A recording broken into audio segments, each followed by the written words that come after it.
Hi friends, Jesse here with the Lion Realty Group. Thank you for tuning in to this week's Roar Report. In today's video, I want to talk briefly about contingencies, how it affects buyers and sellers, and how you expect it to affect your deal at the end of the day. Stay tuned.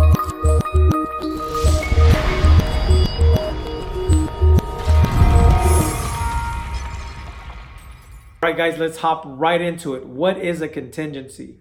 A contingency is legitimate reasons for either side of the contract to back out of the contract and the current deal. So what are some examples of contingencies? One of the very first examples that comes to mind is the option period. You have an option period. If you included and negotiated onto the contract as a buyer, you can buy a 7 to 10 day on average option period. It can cost the buyer anywhere between $100 to $250 on average, at least here in Houston.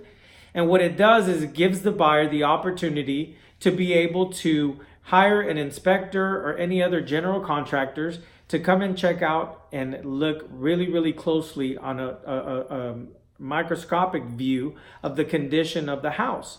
Now, if there's anything that needs to be renegotiated or any compensation that needs to be done, it can happen during this period. If there is no common ground that the buyer and seller could come to and come to an agreement on negotiations, then the buyer can step away from the contract and be eligible to receive their earnest money back. In every case, you are not able to get your option money back. That option money, you can kiss it goodbye as soon as you give it, because that is giving you the 7 to 10 days for you to be able to look a little deeper into the condition of the home. That is the very first contingency. So after those 7 or 10 days that you negotiate on the contract, then the contingency is lifted and you're able to move forward with the process of buying the home. Another important contingency is the appraisal. The appraisal is normally ordered by the mortgage company to make sure the house is valued at what you're purchasing it for.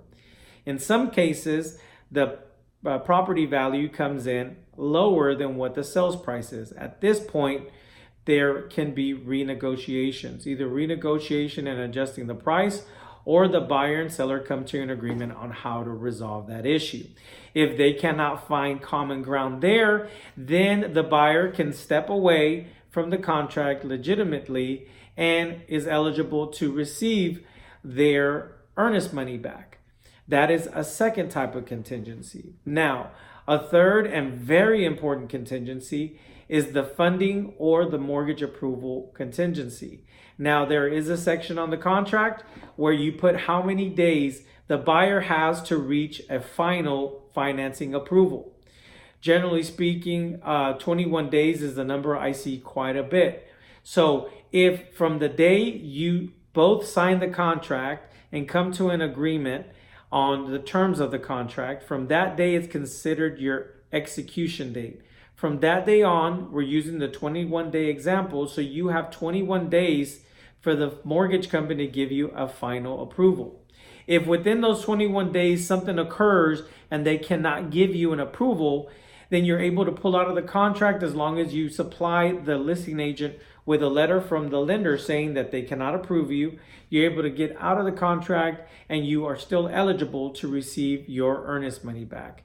If you've crossed that time period and the contingency date is lifted, and then at that point, if let's say you go 25 days and the contract gives you 21 and you cannot get approved for financing, then at that point, you're not eligible to receive that earnest money back. There's some sellers that are a little more lenient than others, but business is business. Always keep that in mind. And if it is past those dates and contingencies are lifted, you are at a risk of losing that earnest money. So those are some important contingencies on the contract. Always pay attention to what you're signing. If you're not familiar or if you don't completely understand the terms, ask us, ask the real estate agents, ask the professionals. We will lay it out for you so you can completely understand what you're signing, and that way you know what is at risk. So I hope this helps you guys as buyers and sellers, and I hope it helps clear the air as far as when it is you're eligible to receive your earnest money back. If you have questions about this or anything else, don't hesitate to reach out. My phone number is 832-655-2366, or you can email me at Jesse, that's Jesse, at lionrealtygroup.net. As always, thank you so much for your continued support. We look forward to serving you sometime in the near future. Thanks for tuning in, guys. We'll see you on the next one. Take care and God bless.